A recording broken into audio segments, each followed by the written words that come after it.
लेकिन ये साला कर क्या रहा है यहाँ पे?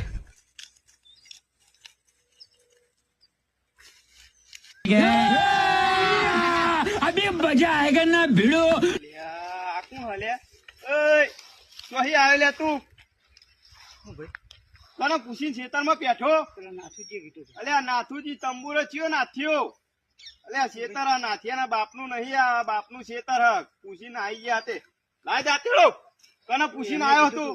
અને આ 4 ને 12 ચોહી વાઢી. આ ખેતર મારું કઈ નાથુજીનું નહીં. ભાઈ આટલી વાટી હોય છે તે માટે લેવા દે ને ભાઈ. હારું આ ભેજ લઈ જાવ ભેજ માટે. ને હવે આવતું નહીં આ બાજુ, ને હમણાં પાવડા ભેગો આડો પાડું હમણાં તને હમણાં હું હેડમ આઈ ગયા 4 વાટા મફત નું ભાડી ના